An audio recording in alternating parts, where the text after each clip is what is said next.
Before we start this lecture, एक बहुत ही बेसिक एंड फंडामेंटल क्वेश्चन मैं आपसे पूछ रहा हूं कि अगर हम भोजन करते हैं तो उस भोजन से ऊर्जा कैसे मिलती है। ये क्वेश्चन है। तो इस क्वेश्चन को अच्छे से जानने के लिए, इस क्वेश्चन का आंसर अच्छे से जानने के लिए आप इस वीडियो लेक्चर को अच्छे से आराम से बैठ के देखिए और इस वीडियो के अंत होते होते तक आपको इस सवाल का जवाब मिल जाएगा कि हमारे शरीर में भोजन से ऊर्जा कैसे मिलती है। कैसे मिलती है, इस वीडियो के अंत तक आप ये जान पाएंगे कि भोजन ऊर्जा में कैसे परिवर्तित होती है। Thank you. चलिए इस लेक्चर को शुरू करते हैं और आप आराम से बैठ जाइए और नोट्स बनाने के लिए कॉपी एंड पेन निकाल लीजिए, ठीक है। लेकिन उससे पहले हम अब पिछले वाले लेक्चर में जो छूट गया था, क्योंकि मेरा वीडियो बंद हो गया था, मेरा फोन बहुत ही ज्यादा स्टोरेज के कारण अपने आप शट डाउन हो गया, तो उसको हम जान लेते हैं। फोटोसिंथेसिस का हम डेफिनेशन जान लेते हैं कि डेफिनेशन क्या है। हालांकि हमने उसमें सारी चीजें पढ़ ली थी, सिर्फ डेफिनेशन लिखना छूट गया था, तो हम उसको लिख देते हैं कि फोटोसिंथेसिस का डेफिनेशन क्या होता है। ये पिछले वाले लेक्चर का सिर्फ एक ही पॉइंट छूटा हुआ है जो हम बताना चाह रहे हैं। लिखिए, फोटोसिंथेसिस का डेफिनेशन लिख लीजिए। हालांकि इसमें कुछ है नहीं, आप चाहे तो खुद से भी लिख सकते थे। फोटोसिंथेसिस, अगर आपने पिछले वाले लेक्चर को नहीं देखा है तो जाके उसमें देखिए, उसमें मैंने एक एक डिटेल फोटोसिंथेसिस के बारे में बताया है। लीफ का डाइसेक्शन करके, डाइसेक्शन यानी कि बोर्ड पे डाइसेक्शन करके बताया है कि कैसे उसमें जो मेसोफिल सेल्स होती थी उनमें क्लोरोप्लास्ट पाया जाता था, क्लोरोप्लास्ट के भीतर क्लोरोफिल पाया जाता था, जिसमें सूर्य से आने वाली जो लाइट एनर्जी है वो केमिकल एनर्जी यानी कि कार्बोहाइड्रेट में कैसे बदलती थी। ये सारी चीजें हमने पिछले वाले लेक्चर में पढ़ लिया था, ठीक है। तो अगर आपने उस वीडियो लेक्चर को नहीं देखा है तो जाके उसको जरूर देख लीजिए। It is a process by which green plants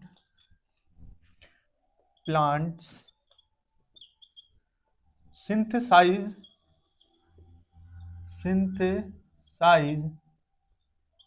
their food।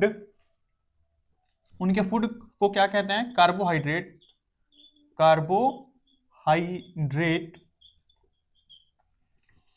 by the help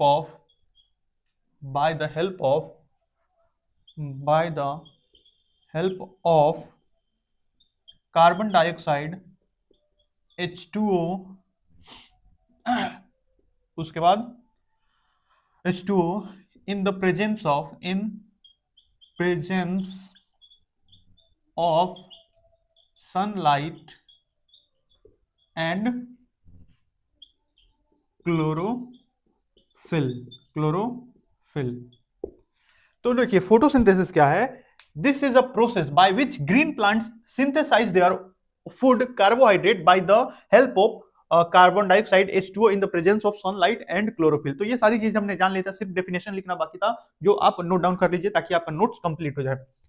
हम इसका इक्वेशन देख लेते हैं, फोटोसिंथेसिस का इक्वेशन। CO2 H2O, मैंने बोला भी था कि इसको बैलेंस करके लाइए। सनलाइट एंड क्लोरोफिल क्या बनता है? C6H12O6 plus O2 plus H2, 6CO2 plus 12H2O, 6O2 plus 6H2O plus 6H2। ये एक बैलेंस इक्वेशन है। आप चाहें तो एक एक एटम को चेक कर सकते हैं। देखिए, 6 कार्बन, देखिए यहाँ पे 6 कार्बन, यहाँ पे देखिए 12 ऑक्सीजन 24 ऑक्सीजन, यहाँ पे देखिए 12 और 6 18 और 6 24, ठीक है। उसके बाद हाइड्रोजन को देख लीजिए, 24 और 12 और 12 24, यानी कि सभी जितने भी एटम्स हैं, all atoms are equal both side, that means it is the balanced equation of photosynthesis. It is the balanced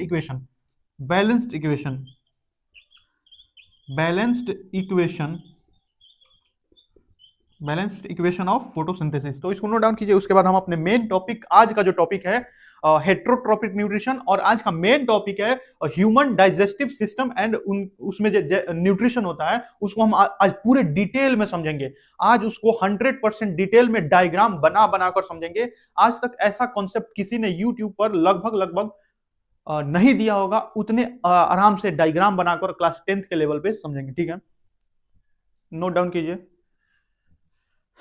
लिख लिए होंगे, मिटा दूं? लिख लीजिए, आराम से लिखिए। चलिए इसको वाइप करते हैं, मिटाऊं मिटाऊं मिटाऊं मिटाऊं, ठीक है मिटा देता हूं। अब हम देखेंगे हेट्रोट्रोपिक न्यूट्रिशन। हालांकि हेट्रोट्रोपिक न्यूट्रिशन हम पहले समझ चुके थे कि वैसे ऑर्गेनिज्म, वैसे जीव जंतु, पेड़ पौधे जो अपना भोजन स्वयं निर्मित नहीं कर सकते हैं, यानी कि खुद से सिंथेसाइज नहीं कर सकते हैं, उनको हेट्रोट्रोप्स में रखा गया है। और वो जिस तरीके से भोजन करते हैं उनमें पोषण की जो विधि होती है, उनमें न्यूट्रिशन की जो मेथड होती है, उस मेथड को हम हेट्रोट्रोपिक न्यूट्रिशन कहते हैं। Heterotrophic nutrition. और ऐसा होता क्यों है? क्योंकि उनमें एक पिगमेंट नहीं पाया जाता है, और उस पिगमेंट का नाम क्या है? क्लोरोफिल। उस पिगमेंट का नाम क्या है? क्लोरोफिल। आखिरकार हरे पौधे ही अपने भोजन को क्यों सिंथेसाइज करते हैं? आखिरकार हरे पौधे ही अपने भोजन को क्यों सिंथेसाइज करते हैं? क्योंकि उनकी सेल्स में एक खास पिगमेंट पाया जाता है जिसको क्लोरोफिल कहते हैं। और इसी क्लोरोफिल के कारण उनकी स्टेम, उनकी लीव्स और बहुत सारी ऐसे भागों के रंग हरे हरे दिखलाई पड़ते हैं। ठीक है, और ये जो क्लोरोफिल होता था, ये सूर्य से जो आने वाली लाइट एनर्जी है उसको केमिकल एनर्जी में कन्वर्ट करता था। लेकिन बहुत सारे जंतुओं में, यानी कि जितने भी जंतु हैं, बहुत सारे नहीं, जितने भी जंतु हैं उनमें क्लोरोफिल नहीं पाया जाता है, क्लोरोप्लास्ट ही नहीं पाया जाता है। तो क्लोरोफिल कैसे पाया जाएगा? तो because of this absence of the chlorophyll in the cell of animal, तो इनमें किसी भी प्रकार से फोटोसिंथेसिस नहीं हो सकता है। और फोटोसिंथेसिस नहीं होगा तो इनको अपने न्यूट्रिशन के लिए किसी और पेड़ पौधे या जीव जंतु के ऊपर निर्भर रहना पड़ेगा। और ये बात हम पहले भी देख चुके हैं। तो हेट्रोट्रोपिक न्यूट्रिशन के बारे में आप हेडिंग डाल लीजिए, heterotrophic nutrition. Heterotrophic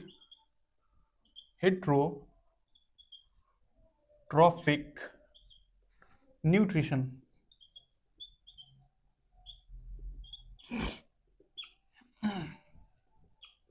type of nutrition in which organism depend on other animals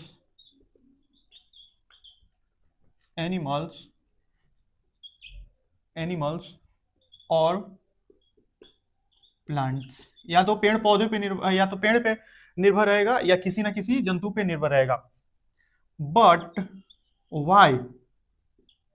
Y, लेकिन ऐसा हो क्यों रहा है? बट वाई, ये क्वेश्चन एक वैलिड क्वेश्चन है कि आखिर कुछ जो जीव जंतु हैं, कुछ जीव जंतु हैं, वो हेट्रोट्रोपिक क्यों है? आखिर कुछ ऑर्गेनिज्म जो है वो हेट्रोट्रोपिक क्यों है? आखिर कुछ ऑर्गेनिज्म जो है वो हेट्रोट्रोपिक है ही क्यों? क्योंकि उनके सेल्स में क्लोरोप्लास्ट नहीं पाया जाता है। Because in their cell a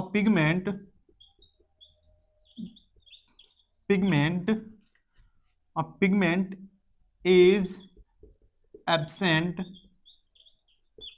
which is chloroplast, which is a pigment is absent which is responsible for photosynthesis। और ये पिगमेंट कौन सा है? और पिगमेंट कौन सा है? Chloroplast. Why? Because in their cell a pigment is absent which is responsible for photosynthesis। Photosynthesis के लिए जो रिस्पॉन्सिबल होता है वही उनमें एब्सेंट होता है। जो फोटोसिंथेसिस के लिए रिस्पॉन्सिबल है वही उनकी सेल्स में एब्सेंट है, और वो है कौन? वो है क्लोरोप्लास्ट। और इसी के कारण जितने भी एनिमल्स हैं वे सभी के सभी हेट्रोट्रॉप्स हैं, वो सभी के सभी हेट्रोट्रॉप्स हैं। क्यों? उनको अपने भोजन के लिए किसी ना किसी तरीके से दूसरे पेड़ पौधे या जीव जंतु पर निर्भर रहना ही पड़ेगा। जिसके वाई, अगर असर्शन पूछे why the all animals are heterotrophic, अगर ये असर्शन आए तो इसका रीजन क्या जाएगा? इसका रीजन जाएगा because in their cells a pigment is absent which is responsible for photosynthesis. और फोटोसिंथेसिस से क्या मतलब है? और फोटोसिंथेसिस एक ऐसा प्रोसेस है जिससे धरती पर इनऑर्गेनिक मैटर से कार्बोहाइड्रेट बनता है, इनऑर्गेनिक मैटर से कार्बोहाइड्रेट बनता है। और ऐसा सिर्फ किन में होता है? ऐसा सिर्फ प्लांट सेल्स में होता है, ऐसा सिर्फ प्लांट की कोशिकाओं में होता है। इसीलिए जितने भी जंतु हैं, जितने भी एनिमल्स हैं, वे सभी के सभी हेट्रोट्रॉप्स हैं, वे सभी के सभी क्या है? हेट्रोट्रॉप्स। ठीक है, तो आप समझ चुके होंगे कि ऐसा हो क्यों रहा है। और ये रहा हेट्रोट्रॉपिक न्यूट्रिशन का type of nutrition in which organism depend on other animals और प्लांट्स। अब हम देखेंगे कि हेट्रोट्रॉपिक न्यूट्रिशन जो है उसमें कितने मेथड्स हैं, आखिर किन किन तरीकों से भोजन जंतु प्राप्त कर सकते हैं। ठीक है, देख रहे हैं उसके बारे में।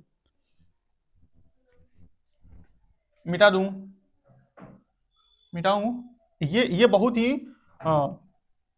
एक बहुत ही ज्यादा महत्वपूर्ण एक असर्शन है, हो सकता है। अगर आपके एग्जाम में नहीं भी आया तो ये असर्शन बहुत अच्छा है। अगर ये एग्जाम में नहीं आ रहा है तो वो एग्जाम बेकार है, ये असर्शन ठीक है। ठीक है, एग्जाम बेकार है क्योंकि अगर ऐसा असर्शन पूछा जाए तो मुझे ऐसा लगता है बच्चों को क्रिटिकल थिंकिंग में बहुत ही ज्यादा हेल्प मिलेगा। हालांकि पूछेंगे नहीं पूछेंगे वो उनका अपना।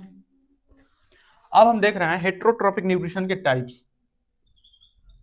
हेट्रोट्रॉपिक न्यूट्रिशन, ठीक है। सबसे पहले तो हम देखते हैं होलोजोइक न्यूट्रिशन। होलोजोइक न्यूट्रिशन समझिए, समझने पर ज्यादा ध्यान दीजिए। देखिए होलोजोइक क्या होता है? अगर एनिमल भोजन को इंजेस्ट कर रहा है, यानी कि खा रहा है, और उसके भीतर भोजन को पचाया जा रहा है, उसके बाद उस भोजन से एनर्जी ली जा रही है, तो इस मेथड को होलोजोइक न्यूट्रिशन में रखा गया है। भोजन को इंजेस्ट करना, भोजन को बाहर से पचा के इंजेस्ट नहीं करना है, भोजन को पहले इंजेस्ट करना है, उसके बाद डाइजेस्ट करना है, उसके बाद एब्जॉर्ब करना है अपने ब्लड में या किसी भी अगर साइटोप्लाज्म में जहां भी करना है वहां पे करना है। तो पहले इसमें क्या होता है? पहले जंतु भोजन सॉलिड या लिक्विड फॉर्म में, organism take their food in the form of solid and और लिक्विड, किसी भी फॉर्म में, and then digest and then absorb their nutritive substance from their food. This process is called holozoic nutrition. This process is called holozoic nutrition. इसमें जो animals हैं वो क्या करेंगे? पहले इंजेस्ट करेंगे, इंजेस्ट यानी कि भोजन को खाना, इंजेस्ट, देन डाइजेस्ट यानी कि पचाना, डाइजेस्ट, एंड उसके बाद एब्जॉर्ब, एब्जॉर्ब यानी कि उसके बाद जो भोजन से जितने भी न्यूट्रिटिव सब्सटेंस है उनको एब्जॉर्ब किया जाएगा, एब्जॉर्ब। ठीक है, तो ये रहा, इसको बोलते हैं होलोजोइक न्यूट्रिशन। अगर कोई भी ऑर्गेनिज्म इस टाइप का प्रॉपर्टी शो कर रहा है, यानी कि वो एक होलोजोइक ऑर्गेनिज्म है, और इस न्यूट्रिशन के, इस पोषण के इस विधि को होलोजोइक न्यूट्रिशन कहते हैं। ठीक है, दूसरा आता है पैरासिटिक न्यूट्रिशन। अब देखिए यहां पे पैरासाइट आ गया। पैरासाइट से आप क्या मतलब समझते हैं? अभी हम समझा रहे हैं। न्यूट्रिशन, पैरासाइट से मतलब क्या? पैरासाइट मतलब किसी दूसरे ऑर्गेनिज्म के ऊपर रहकर और उससे भोजन प्राप्त करना, किसी दूसरे ऑर्गेनिज्म के ऊपर रहकर, ऊपर या भीतर रहकर उससे भोजन प्राप्त करना और उसको नुकसान पहुंचाना। उसको क्या पहुंचाना? नुकसान पहुंचाना। इसको बोलते हैं पैरासिटिक न्यूट्रिशन। इसको क्या बोलते हैं? एनिमल्स इन दिस, जो एनिमल होता है, एनिमल लिव्स ऑन और with in other animal for their food like leech, like tapeworm. जो टेपवर्म होता है वो हमारे इंटेस्टाइन में पाया जाता है, इंटेस्टाइन की दीवारों में जाके चिपक जाता है। जो टेपवर्म होता है वो हमारी छोटी आंत की दीवारों में जाकर चिपक जाता है, और छोटी आंत में जो भी न्यूट्रिटिव सब्सटेंस आ रहा है, यानी कि भोजन का जो रस है, यानी कि जो भी क्या बोलते हैं एकदम जैसे कार्बोहाइड्रेट, प्रोटीन जो भी पच रहा है वहीं से डायरेक्ट वो एब्जॉर्ब कर लेता है और खुद के न्यूट्रिशन के लिए काम में लाता है। और क्योंकि वो अगर हमारे छोटी आंत में बढ़ जाए तो हमको पोषण कम मिलने लगेगी और हम धीरे धीरे वीक होने लगेंगे। और इसके लिए एक दवा आती है अल्बेंडाजोल, अल्बेंडाजोल की टैबलेट भी आती है और उसका सॉल्यूशन यानी कि सिरप भी आता है।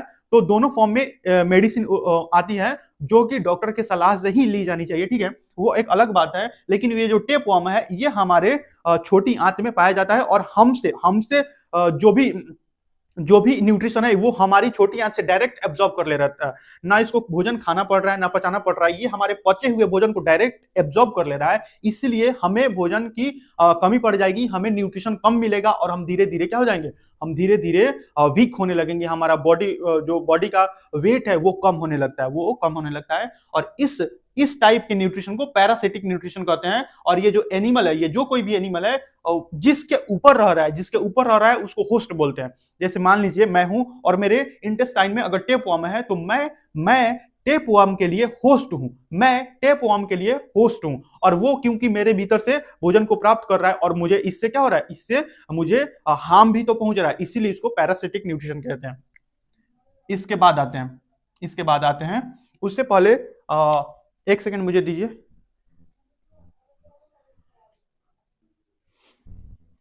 अब देखिए जो थर्ड टाइप ऑफ जो न्यूट्रिशन है, जो थर्ड टाइप ऑफ न्यूट्रिशन है वो है सेप्रोफिटिक।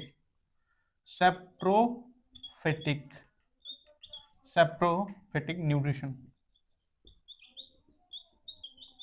देखिए सेप्रोफिटिक में क्या होता है, ऑर्गेनिज्म जो भी जीव है वो सड़े हुए गले हुए पेड़ पौधे या किसी इंसान या किसी भी चीज के ऊपर रहकर अपने भोजन को प्राप्त करता है, या किसी भी जीव जंतु के जो सड़े हुए टुकड़े हैं उनके ऊपर रहकर भोजन प्राप्त करता है।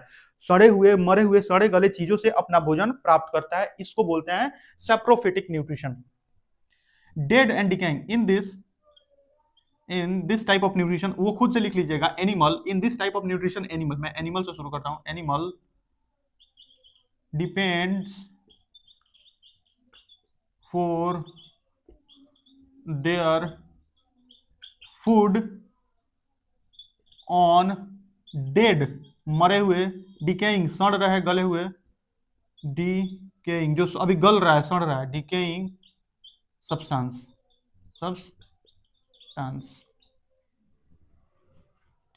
पैरासिटिक सेप्रोफिटिक, सेप्रोस के बगल, इसको नोट डाउन कीजिए, इसको नोट डाउन कीजिए, इसको क्या कीजिए, नोट डाउन। चलिए इसको लिख लिए होंगे। एक और चीज मैं बता दे रहा हूं, एक और चीज बता दे रहा हूं। इसमें क्या होता है, जो सेप्रोफिटिक न्यूट्रिशन है इसमें क्या होता है, मान लीजिए ये कोई फंगस है, इसका एग्जांपल फंगस भी होता है, like fungus, like fungi, fungi ठीक है, फंजाई ठीक है, फंजाई। और मान लीजिए ये कोई डेड चीज है या कुछ भी है, ठीक है, ये पहले इसके ऊपर एंजाइम छोड़ देगा, क्या छोड़ देगा, एंजाइम। एंजाइम छोड़ देने के बाद ये इस भोजन को बाहर ही पचा देगा, बाहर ही डाइजेस्ट कर देगा, डाइजेस्टेड फूड, डाइजेस्टेड फूड, दिख रहा है कि नहीं दिख रहा है, एक सेकंड देखने दीजिए, दिख रहा है कि नहीं, हाँ तो हल्का हल्का दिख रहा है, डाइजेस्टेड फूड, इसके नीचे नहीं जाऊंगा, डाइजेस्टेड फूड। ये फंगाई है, ये क्या है, फंगाई है। ये जो फंगस है ये किसी भी चीज के ऊपर जिसके ऊपर ये है उस पे क्या करेगा, ये पहले से एंजाइम पुअर कर देगा, यानी कि डाल देगा, उसके ऊपर एंजाइम छोड़ देगा। जब ये चीज डाइजेस्ट हो जाएगी उसके बाद ये एब्जॉर्ब कर लेगा, उसके बाद इसको क्या कर लेगा, एब्जॉर्ब कर लेगा। इस प्रकार से इस न्यूट्रिशन को सेप्रोफिटिक न्यूट्रिशन बोलते हैं, इस न्यूट्रिशन को सेप्रोफिटिक। ये जो भी है ये क्या करेगा, पहले एंजाइम डालेगा, उसके बाद वो जब भोजन पच जाएगा, जब लिक्विड, जब तरल के रूप में आ जाएगा, यानी कि लिक्विड के रूप में, उसके बाद उसको एब्जॉर्ब कर लेगा। हमारे भीतर क्या होता है, पहले हम भोजन को खाते हैं बाद में डाइजेस्ट करते हैं, लेकिन इसने पहले ही भोजन को डाइजेस्ट कर दिया, इसने पहले ही भोजन को क्या कर दिया, डाइजेस्ट। इसमें आएंगे जैसे हम लोग ह्यूमंस, काउ, डॉग, बहुत सारे आएंगे एटीसी, ठीक है। तो मुझे ऐसा लगता है कि आप हेट्रोट्रोपिक न्यूट्रिशन को एकदम डिटेल में अच्छे से समझ गए होंगे, और आप चाहे तो इसको अपनी भाषा में भी लिख सकते हैं, क्योंकि एग्जाम में तो मेनली आपको, मुझे ऐसा लगता है कि आप हमेशा एग्जाम में अपनी भाषा में लिखने का ट्राई कीजिए, अनटिल अनलेस, जब तक वो किस चीज का एग्जाम ना हो, जब तक वो OMR एग्जाम ना हो, यानी कि मल्टीपल चॉइस बेस्ड एग्जाम नहीं हो तब तक, क्योंकि उसमें आप कुछ कर नहीं सकते हैं, उसमें आपको गोला भरना है। अब उसमें अपनी भाषा में गोला भरने का कोई मतलब नहीं बनता है, उसमें आपको गोला ही भरना पड़ता है। अपनी भाषा में गोला भरने का मुझे मुझे किसी को भी नहीं आएगा, अपनी भाषा में गोला भरे। चलिए मिटा दूं, saprophytic nutrition, holozoic, parasitic, saprophytic. चलिए मिटाते हैं। मैंने एक टॉपिक छोड़ दिया है फोटोसिंथेसिस में, जिसका नाम है opening and closure of stomata. Opening and closure of stomata उसको मैं लास्ट में पढ़ा दूंगा, लेकिन अभी हम ह्यूमन डाइजेस्टिव सिस्टम, यानी कि ह्यूमंस में कैसे न्यूट्रिशन होता है, उसको पूरे डिटेल में पढ़ेंगे, ठीक है। और अभी आप एकदम 100% अपने जो बैकबोन है उसको स्ट्रेट कर लीजिए और आराम से देखिए, लिखिए मत, लिखिएगा एक शब्द भी मत लिख लीजिएगा, अभी सिर्फ समझने का कोशिश कीजिए, ठीक है। अभी मेरे साथ ड्रॉ मत कीजिएगा, नहीं तो आपका गलत हो सकता है, ठीक है। गलत हो सकता है मींस कि मुझे मिटाना पड़ेगा, ठीक है ना। टॉपिक है human nutrition, nutrition in human beings. मुझे टॉपिक देख लेने दीजिए, क्योंकि टॉपिक देखने के बाद ही अच्छा लगता है, ताकि टॉपिक वाइज पढ़ाई हो रहा है या नहीं हो रहा है। हाँ, न्यूट्रिशन इन ह्यूमन बींग्स, ठीक है। टॉपिक डाल लीजिए, नहीं तो पढ़ाते पढ़ाते मैं क्या पढ़ाने लग जाऊं उसके बाद मेरे को खुद ही मालूम नहीं। न्यूट्रिशन इन ह्यूमन बीइंग, एकदम एनसीईआरटी के टॉपिक के साथ मैं चल रहा हूं, क्योंकि मैंने सामने ही एनसीईआरटी रख रखी है, देख लीजिए। इसमें रखी है क्योंकि आपको टॉपिक वाइज सीक्वेंशियली पढ़ा सकूं, टॉपिक इधर से उधर नहीं हो जाए, ठीक है। तो ह्यूमन बीइंग में न्यूट्रिशन टॉपिक, आप हेडलाइन लिख लीजिए, उसके बाद हम शुरू कर रहे हैं, ठीक है। हेडिंग लिख लीजिए, कम से कम हेडिंग लिख लीजिए, ठीक है।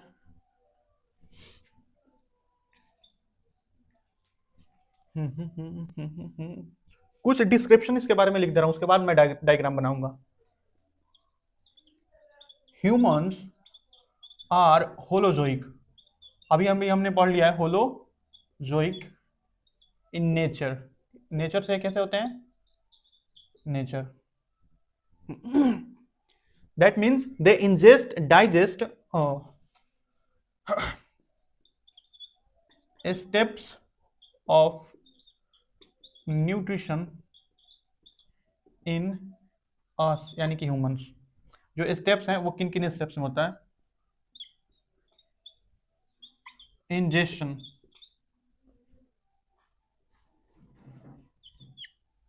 इंजेशन के बाद सिंप्लीफिकेशन, सिंप्लीफिकेशन, ये मैथ वाला सिंप्लीफिकेशन नहीं है। Digestion, digestion, fourth point absorption, absorption, assimilation, assimilation, sixth point excretion, excretion. इन सभी को लिख लीजिए, मैं मार्कर में इंक डाल देता हूँ, ठीक है। मैं मार्कर में इंक डाल रहा हूँ, तब तक आप इनको लिख लीजिए, मैं समझा दे रहा हूँ कि मैंने क्या लिखा है। एकदम सीक्वेंस वाइज पढ़ा रहा हूँ, ठीक है, ठीक है, ठीक है, ठीक है।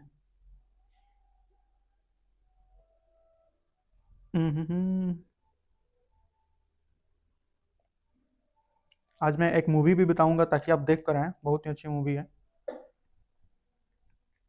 लेकिन बाद में, अभी हम देख लेते हैं क्या। न्यूट्रिशन इन ह्यूमन बींग्स, तो ह्यूमंस भी होलोजोइक होते हैं, और होलोजोइक के बारे में हमने देख लिया कि पहले वो फूड को इंजेस्ट करेंगे, डाइजेस्ट करेंगे, एब्जॉर्ब करेंगे, जो भी करेंगे, तो इस प्रकार के न्यूट्रिशन को होलोजोइक न्यूट्रिशन बोलते हैं, ठीक है। और स्टेप्स कौन कौन सी स्टेप्स हैं जिनके द्वारा हम में न्यूट्रिशन कंप्लीट होता है, कौन कौन से ऐसे स्टेप्स हैं, जिन स्टेप्स यानी कि हमारे भीतर क्या क्या हो रहा है, जिनके बाद, अच्छा ये एक के बाद एक होता है, एक के बाद मैंने जो भी लिखा है, जैसे इंजेक्शन पहले होगा, आप पहले ही सिंप्लीफिकेशन नहीं कर सकते हैं, उसके बाद इंजेशन, सिंप्लीफिकेशन, डाइजेशन, एब्जॉर्प्शन, ये सीक्वेंस वाइज होगा। जैसे इंजेशन, सिंप्लीफिकेशन, ये जो भी है, जैसे हम भोजन किए दांत से चबाएं। पहले आप दांत से चबाकर भोजन कैसे कर सकते हैं? पहले आपको भोजन करना होगा, उसके बाद ही आप दांत से चबा सकते हैं, ठीक है ना?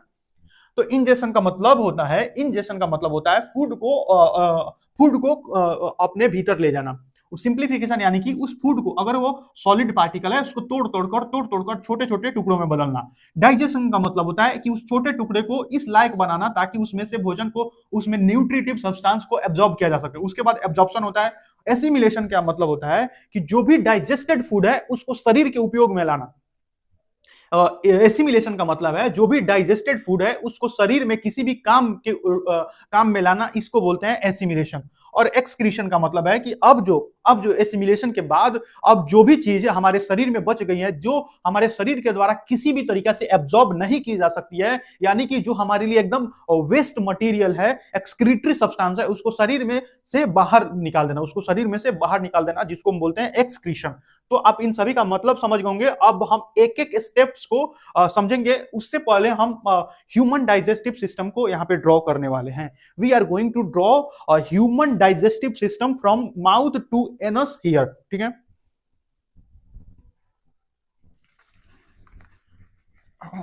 ह्यूमन डाइजेस्टिव सिस्टम,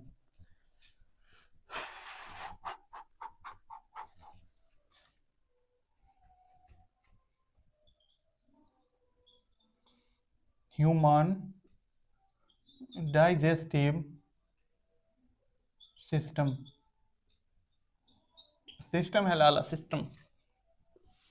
देखिए देखिए देखिए देखिए, ध्यान से देखिए। मुझे ये बोर्ड ही छोटा लगता है। छोटा तो नहीं है, लेकिन अगर मैं इसके नीचे, यहाँ से नीचे जाऊं तो आपको दिखना बंद हो जाएगा, इसीलिए छोटा लगता है, ठीक है? तो क्या करूं क्या करूं, ठीक है? एकदम सिंपल वे में बताऊंगा ताकि आपको समझ में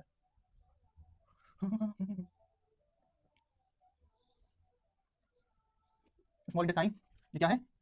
small intestine, small intestine, small intestine, ठीक है? अब इतना ही स्मॉल इंटेस्टाइन बढ़ा देते हैं, ठीक है? एक बार और, चलिए एक बार और कर देते हैं इसको। इससे नीचे नहीं जाएंगे, देखिए। अब देखिए यहाँ पे क्या होता है, यहाँ पे होता है हमारा लार्ज इंटेस्टाइन। यहाँ पे ड्रॉ कीजिएगा, पहले मुझे देख लीजिएगा, उसके बाद ड्रॉ कीजिएगा ताकि आपको ड्रॉ करने में आसानी हो, नहीं तो आप ड्रॉ ठीक से नहीं कर पाएंगे।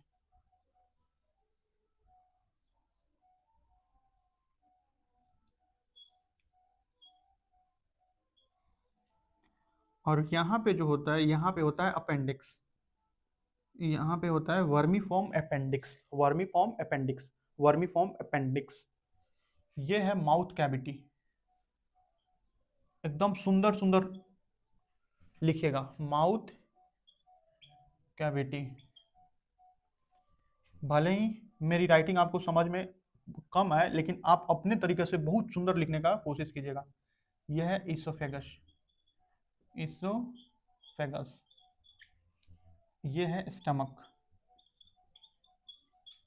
देखिए एनसीईआरटी में एक बहुत ही ज्यादा एकदम एकदम माइन्यूट पॉइंट है, जो शायद बहुत सारे टीचर बताते हैं, नहीं बताते हैं, मुझे नहीं मालूम बताते हैं कि नहीं बताते हैं, लेकिन यहाँ पे एक स्फिंक्टर के बारे में बोला गया है यहाँ पे। और हालांकि स्फिंक्टर यहाँ पे भी होता है, स्फिंक्टर यहाँ पे भी होता है, मैं बताऊंगा स्फिंक्टर क्या करता है। लेकिन आप तब तक के लिए ऐसा कर लीजिएगा, एक ऐसा दीवार है जो एक ही तरफ फूड को आने देता है, फूड को वापस रिटर्न जाने से रोक देता है, फूड को रिटर्न जाने से रोक देता है, स्फिंक्टर उसको बोलते हैं स्टमक। उसके बाद ये है स्मॉल इंटेस्टाइन, स्मॉल इंटेस्टाइन। ये सारा ही स्मॉल इंटेस्टाइन है, ये जो दिख रहा है ये सारा ही स्मॉल इंटेस्टाइन है, मैंने यहाँ पे लिखा है ताकि आप समझ पाए, ठीक है? ये है लार्ज इंटेस्टाइन,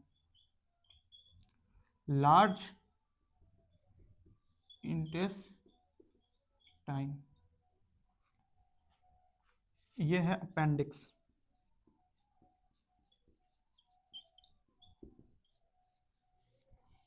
ये है रेक्टम,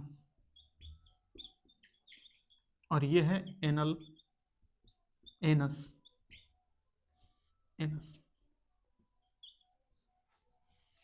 अगर यहाँ पे आप लिखना चाहें तो अगर ऐसे कर दे रहे हैं तो ये हो गया mouth opening, mouth opening, mouth opening, ये ओट ओट आ माउथ ओपनिंग है, ठीक है? तो इसको ड्रॉ कीजिए, एकदम सुंदर सुंदर ड्रॉ कीजिएगा, एकदम सुंदर सुंदर, एकदम सुंदर सुंदर ड्रॉ कीजिएगा इसको, ताकि मजा आ जाए। अगर आप इसको ड्रॉ कर लेते हैं, उसके बाद हम यहां से शुरू करेंगे। उसके बाद हम शुरू कहां से करेंगे? हम शुरू करेंगे mouth opening, mouth cavity. Mouth cavity में क्या क्या चीजें होती हैं, इसोफेगस, स्टमक, एक एक चीज डिटेल में पढ़ेंगे, एक एक चीज डिटेल में पढ़ेंगे, धीरे धीरे पढ़ेंगे, डिटेल में पढ़ेंगे। ऐसा पढ़ेंगे कि कभी नहीं भूलेंगे, ऐसा पढ़ेंगे कि कभी नहीं भूलेंगे। किसी ने ऐसा नहीं पढ़ा है वो वैसा पढ़ेंगे। नोट डाउन कर चुके होंगे, क्योंकि आप पॉज करके नोट कर सकते हैं, तो मुझे नहीं लगता है कि बहुत अत्यधिक देर रुकना जरूरी है। ठीक है, पॉज करके नोट कर लीजिए अच्छे से। देखिए होता क्या है, हम भोजन करते हैं, भोजन किए हम, भोजन हमारे यहाँ पे दांतों के द्वारा क्रश किया जाता है, दांत से क्रश किया जाता है, ताकि भोजन महीन महीन टुकड़े में बदल जाए, भोजन महीन महीन टुकड़ों में बदल जाए, ताकि उसको एक्स्ट्रा, हमारे शरीर को एक्स्ट्रा एनर्जी नहीं लगाना पड़े, अंदर एक्स्ट्रा एनर्जी अंदर नहीं लगाना पड़े। यहाँ से ही भोजन को क्रश कर दिया जाता है, ताकि भोजन महीन महीन टुकड़े हो जाए और डायरेक्ट उस पर एंजाइम काम कर सके, एंजाइम उस पर डायरेक्ट काम कर सके। ठीक है, उसके बाद भोजन को जीभ के द्वारा पीछे धकेल दिया जाता है इसोफेगस में। किस में धकेल जाता है? इसोफेगस। इसको हिंदी में ग्रास नली भी बोलते हैं। ग्रास यानी कि भोजन को ग्रास करने की जो नली होती है उसको ग्रास नली कहते हैं। ठीक है, उसके बाद भोजन पहुंचता है एक चौड़े भाग में, इसको हम पेट बोलते हैं, स्टमक। इसको हिंदी में पेट और इंग्लिश में स्टमक बोलते हैं। स्टमक में gastric juice, HCl and pepsin भी पाए जाते हैं। HCl हम पढ़ेंगे, स्टमक के बारे में पूरे डिटेल में पढ़ेंगे। यहां से लिख लीजिए 1 2 3 4 5 6 6 एंड 7। तो उसके बाद स्टमक में भोजन का पाचन होता है, उसके बाद भोजन को भेज दिया जाता है स्मॉल इंटेस्टाइन में। स्मॉल इंटेस्टाइन में एक और चीज होती है। स्मॉल इंटेस्टाइन में अगर ये लीवर हो गया, मान लीजिए ये हमारा लीवर है, ये हमारा, थोड़ा सा इसको ऐसे बना रहा हूं, तो लीवर से जितनी भी एंजाइम्स निकलती हैं वो भी स्मॉल इंटेस्टाइन में आती है, वो भी स्मॉल इंटेस्टाइन में आती है, वो भी स्मॉल इंटेस्टाइन में आती है, वो भी स्मॉल इंटेस्टाइन में आती है। यहाँ पे होता है पैनक्रियाज, पेट के ठीक नीचे पैनक्रियाज होता है, लेकिन मैं यहाँ पे बना रहा हूँ क्योंकि यहाँ पे जगह नहीं है, यहाँ पे जगह नहीं है, इसीलिए यहाँ पे बना रहा हूँ पैनक्रियाज। ये क्या है? पैनक्रियाज। और पैनक्रियाज से भी एंजाइम्स, पैनक्रियाज से बहुत ही ज्यादा हमारे डाइजेशन के लिए बहुत ही अत्यधिक महत्वपूर्ण, यानी कि इंपॉर्टेंट एंजाइम्स, एंजाइम्स जो है, एंजाइम बोल दिया मैंने, एंजाइम्स जो है वो इंटेस्टाइन में छोड़े जाते हैं, इंटेस्टाइन में छोड़े जाते हैं, इंटेस्टाइन में छोड़े जाते हैं, इंटेस्टाइन में छोड़े जाते हैं, इंटेस्टाइन में छोड़े जाते हैं। ये डायग्राम समझने के पर्पस से बहुत ही ज्यादा भी है, एकदम वेरी वेरी इंपॉर्टेंट है। ठीक है, समझने के पर्सपेक्टिव से। अगर आप बोलें कि हमारे शरीर में एकदम एग्जैक्टली ऐसा ही होता है, एग्जैक्टली नहीं होता है, समझने के लिए ये एकदम सटीक डायग्राम है। ये लीवर है, ये पैनक्रियाज है, इन दोनों से एंजाइम भी स्मॉल इंटेस्टाइन में आते हैं। ये क्या है? Small intestine. स्मॉल इंटेस्टाइन में अब जो जितना भी पाचन हो चुका है उसके बाद जो एंजाइम्स हैं इस पे जाके एक्ट करते हैं, किस पे? भोजन के, किस पे? भोजन के ऊपर। हालांकि उसको अब भोजन नहीं कहेंगे, काइम कहेंगे। क्या कहेंगे? काइम। काइम क्या कहेंगे? काइम। एकदम लेई की तरह भोजन हो चुका है, कि लेई की तरह। उसके बाद स्मॉल इंटेस्टाइन में लाइट चली गई, फाइनली लाइट आ चुका है। चलिए हम अपने टॉपिक को शुरू करते हैं। ठीक है, शुरू किया जाए। तो ये है लीवर। ये क्या है? लीवर। हम एक एक चीज को डिटेल में पढ़ेंगे, आराम से, चिंता मत कीजिएगा। ये है पैनक्रियाज। ठीक है, ये है पैनक्रियाज।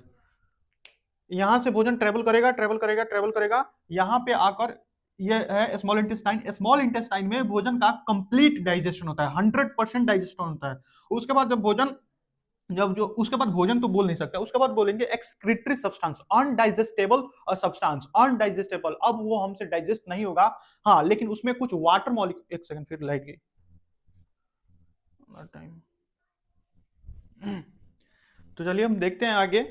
ये लीवर और ये पैनक्रियाज है, इन दोनों से एंजाइम्स निकलते हैं और वो स्मॉल इंटेस्टाइन में आते हैं। अभी के लिए हम माउथ कैविटी एंड इसोफेगस को पढ़ेंगे, और स्टमक के बाद वाले पोर्शन को हम दूसरे अगले वाले लेक्चर में पढ़ेंगे। ठीक है, अभी लगभग लगभग 42 मिनट से लाइट चली गई थी, जिसके कारण, नहीं तो अभी तक ये लेक्चर खत्म हो गया होता। हम इसको मिटाते हैं। ठीक है, हम अभी माउथ कैविटी एंड इसोफेगस के बारे में पढ़ लेते हैं। इसोफेगस, माउथ कैविटी, स्टमक से नीचे वाले पोर्शन को हम अगले लेक्चर में पढ़ेंगे। ठीक है, मिटाऊं?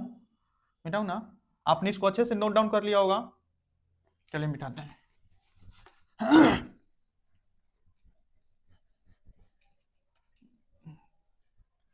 मिटाते हैं और अपना नेक्स्ट टॉपिक लिखते हैं, माउथ कैविटी। माउथ कैविटी और बक्कल कैविटी। माउथ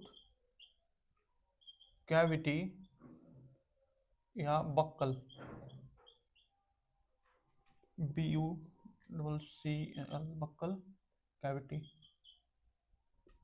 चलिए लिखिए इसको, हेडिंग डालिए माउथ कैविटी और बक्कल कैविटी, माउथ कैविटी और बक्कल कैविटी। हेडिंग डाल चुके होंगे, चलिए लिखते हैं। माउथ कैविटी क्या होती है? स्पेस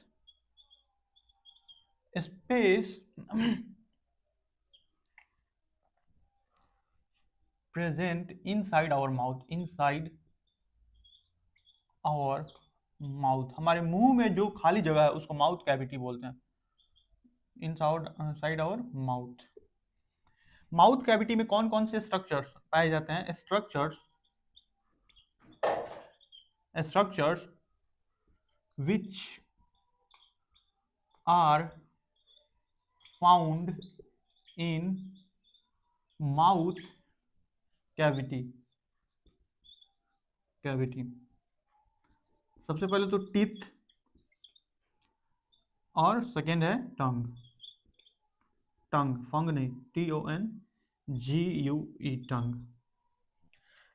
ये जो हमारे मुंह के भीतर का स्थान है, यानी कि खाली जगह, आपको खाली जगह दिख रहा है, आपके मुंह के भीतर भी है, तो उस जगह को, उस खाली जगह को हम माउथ कैविटी यानी कि खाली जगह, कैविटी यानी कि खाली जगह, उसको हम माउथ कैविटी बोलते हैं। स्ट्रक्चर्स, कौन कौन से स्ट्रक्चर्स हमारे माउथ कैविटी के भीतर पाए जाते हैं? Teeth and tongue. टीथ क्या करते हैं?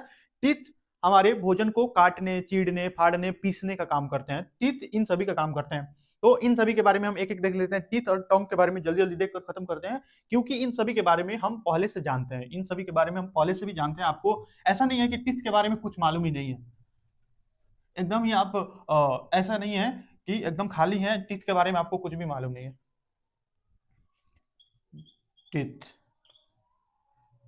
टीथ कितने प्रकार के होते हैं? 4।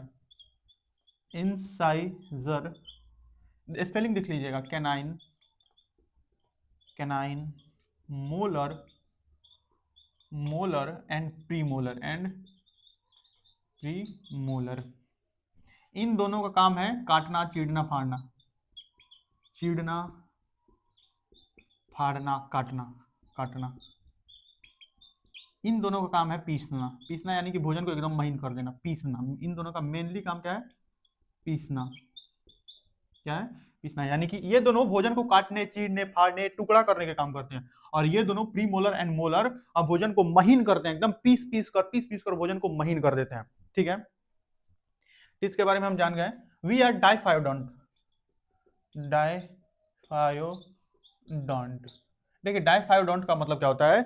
हमारे लाइफ टाइम में 2 बार दांत उगते हैं, यानी कि 2 टाइम्स टीथ। एक क्या बोलते हैं? मिल्क एंड परमानेंट, यानी कि अब जब हम छोटे होते हैं तो मिल्क टीथ उगते हैं, और जब बड़े हो जाते हैं तो परमानेंट टीथ। इसी चीज को साइंटिफिक टर्म में डाइफायोडोंट बोलते हैं। वैसे जानवर जिनकी जीवन काल में 2 बार दांत उगते हैं उनको डाइफायोडोंट कहते हैं। ठीक है, दांत कितने प्रकार के होते हैं? 4। Incisor, canine, molar, premolar. ये पहले के क्लास में भी पढ़ाया जाता है, जब हम 6, 7, 8, 9 में होते हैं तब भी ये सारी चीजें पढ़ाई जाती हैं, इसीलिए मैं इसको इतना जल्दी जल्दी पढ़ा रहा हूँ। ठीक है, अब हम देखते हैं टंग के बारे में। Tongue is a muscular structure which is attached with the base of our buccal cavity. Tongue ये क्या है? Muscular structure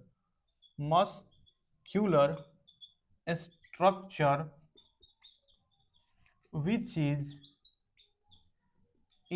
attached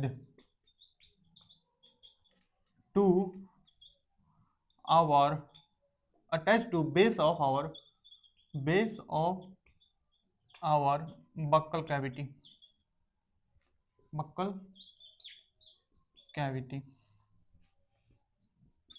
it helps in mixing food with saliva. It also helps. It also help helps in pushing food inside pharynx. Pushing food inside oesophagus लिख लीजिए, oesophagus. देखिए क्या करता है, टंग एक मस्क्यूलर स्ट्रक्चर है। टंग क्या है? टंग एक मस्क्यूलर स्ट्रक्चर है। टंग क्या है? एक मस्क्यूलर स्ट्रक्चर। इसका जो पिछला वाला हिस्सा होता है वो हमारे बक्कल कैविटी यानी कि माउथ कैविटी के निचले वाले हिस्से से जुड़ा हुआ था, निचले वाले हिस्से से जुड़ा होता है। It helps in mixing out food with saliva, यानी कि ये लार के साथ भोजन को मिलाने का काम करता है। और जब भोजन लार के साथ मिल जाती है तो भोजन को ये पीछे की ओर धकेलने का, यानी कि बैक साइड ग्रास नली में धकेलने का, इसोफेगस में धकेलने का काम करता है। ठीक है, तो हमने ये टंग के बारे में जान लिया। टंग it has different zones with taste buds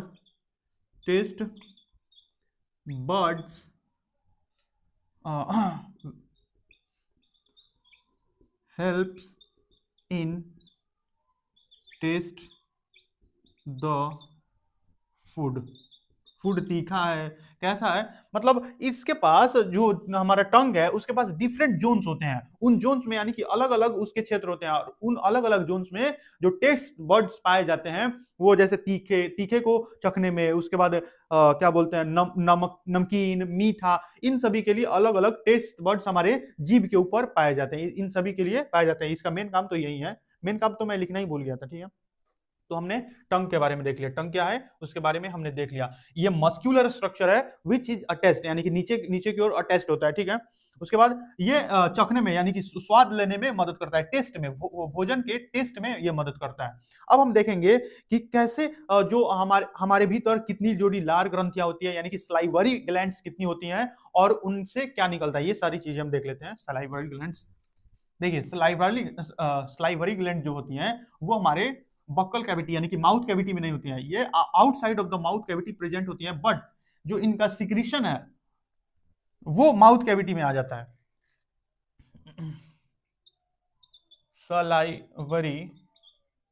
salivary glands. Humans has 3 pairs of salivary gland. Humans have 3 pairs of salivary gland, यानी कि हमारे पास टोटल 6 या पेयर्स में बोले तो 3 पेयर्स ऑफ सलाइवरी ग्लैंड्स होती हैं। इनसे सलाइवा यानी कि लार निकलता है। इनसे क्या सीक्रेट होता है? सलाइवा यानी कि लार। क्या सीक्रेट होता है? सलाइवा। जो सलाइवरी ग्लैंड्स होती हैं present outside of mouth cavity, यानी कि माउथ कैविटी के आउटसाइड, बाहर होती है mouth cavity, but its secretion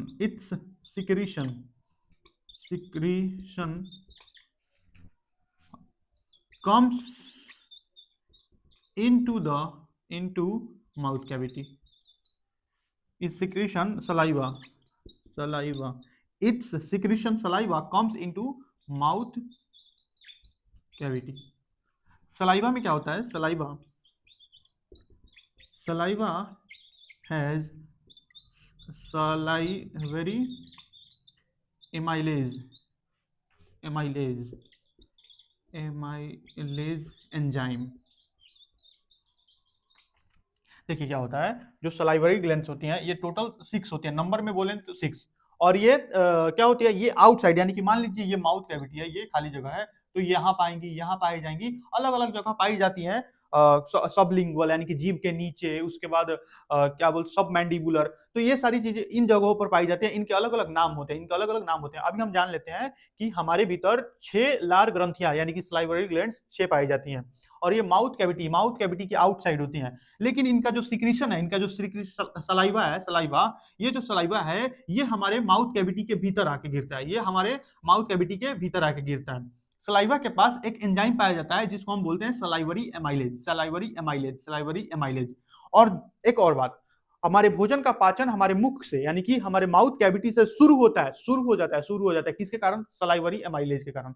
salivary amylase हमारे भोजन में जो स्टार्च है उसको छोटे छोटे टुकड़ों में बदल देता है, यानी कि सिंपल ग्लूकोज में बदल देता है, सिंपल ग्लूकोज में, यानी कि कॉम्प्लेक्स स्टार्च को सिंपल ग्लूकोज में बदलने का काम करता है। कौन करता है? Salivary amylase. मिटाऊं? सलाइवरी सलाइवरी ग्लैंड्स के बारे में हम जान गए, ये हमारे माउथ कैविटी के बाहर होता है और इनका जो सिक्रीशन यानी कि सलाइवा होता है वो किस में आता है? सलाइवरी किस में आता है? माउथ कैविटी में। It also helps in it also helps helps in helps in क्या बोलते हैं? Helps in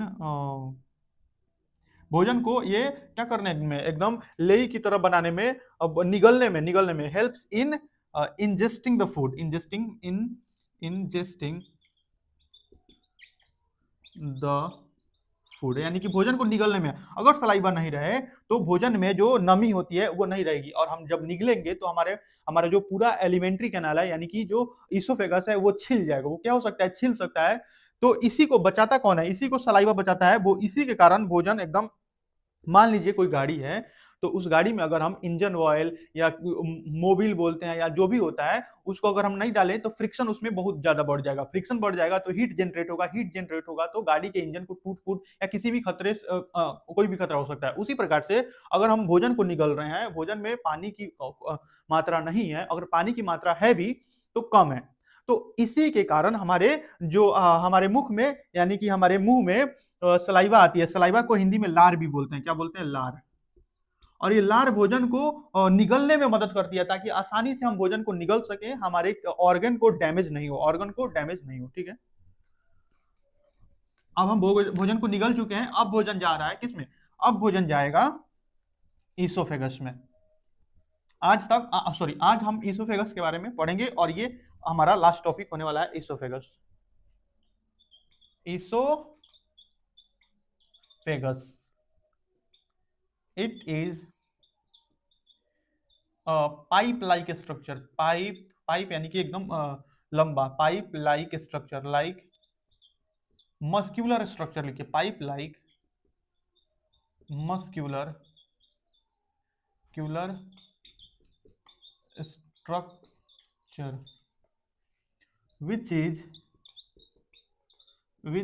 which connects our pharynx to stomach, यानी कि ये हमारे फेरिंग्स को स्टमक से कनेक्ट करने का काम करता है। ये देख लीजिए, ये मान लीजिए ये फेरिंग्स है, ये फेरिंग्स है, ये है इसोफेगस और यहाँ है हमारा स्टमक। ये फेरिंग्स है, फेरिंग्स, ये है इसोफेगस, ये है स्टमक। ठीक है। फेरिंग्स क्या होता है? फेरिंग एक ऐसा स्पेस होता है, स्पेस जहां से food and water plus air भी पास कर सकता है। एयर ये भी पास करेगा, ये भी पास करेगा।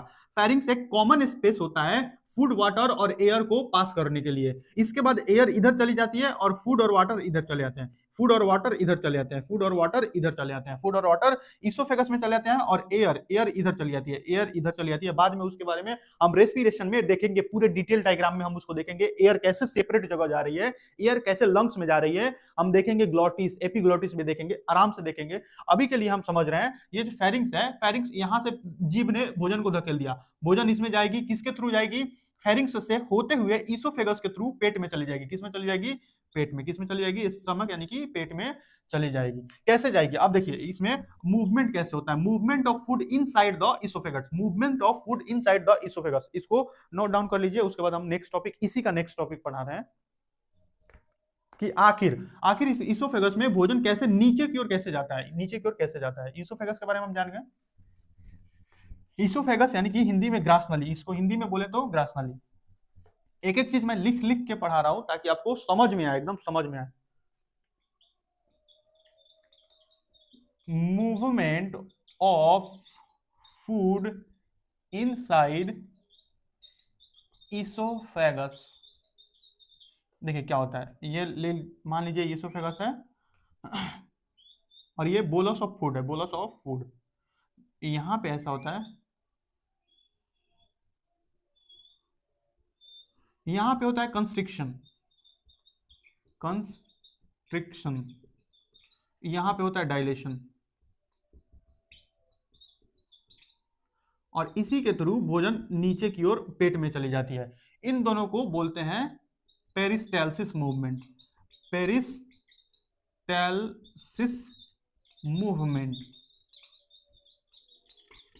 देखिए क्या होता है, ये भोजन है, ये क्या है, बोलस ऑफ फूड।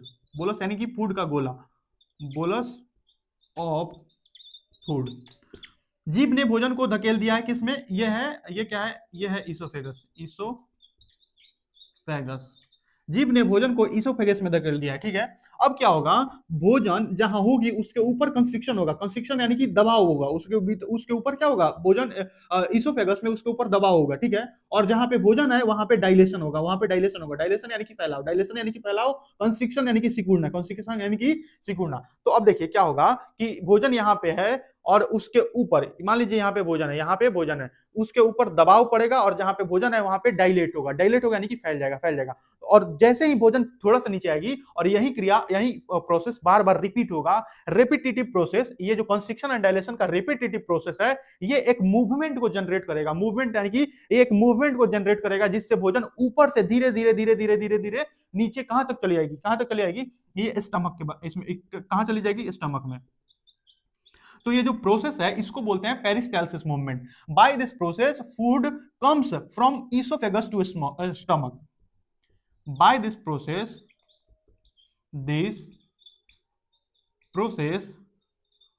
food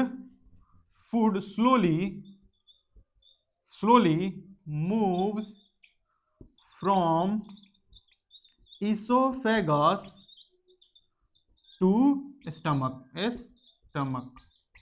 यानी कि एक ऐसा प्रोसेस है, इसको क्रमाकुंचन की गति बोलते हैं, इसको हिंदी में बोले तो क्रमाकुंचन, क्रमाकुंचन की गति। क्रमाकुंचन की गति के द्वारा जो भोजन होता है वो ग्रास नली से क्या बोलते हैं, ईसोफेगस से धीरे धीरे धीरे धीरे सरकते सरकते कहां चली जाती है, पेट में। तो आज के लिए इतना ही। आप ये बताइए कि आपको लेक्चर कैसा लगा, कहीं भी समझने में थोड़ा दिक्कत आ रही है तो जरूर डाउट पूछिए कि समझने में कहाँ दिक्कत आ रही है, मैं और कैसे समझा सकता हूँ आपको, ठीक है। ये भी बोलिए, अगर किसी भी प्रकार से आपको कुछ भी डाउट आ रहा है तो पूछिए। और ये भी बताइए कि एनसीईआरटी को पढ़ते समय आपको कहीं ऐसा तो नहीं लग रहा है कि कुछ मैंने टॉपिक छोड़ दिया है। अगर ऐसा लग रहा है तो जरूर से जरूर कमेंट कीजिए। थैंक यू सो मच, आपने इस वीडियो लेक्चर को देखा, इसके लिए आपका बहुत बहुत धन्यवाद। थैंक यू, स्वस्थ रहिए, पढ़ते रहिए, बाय।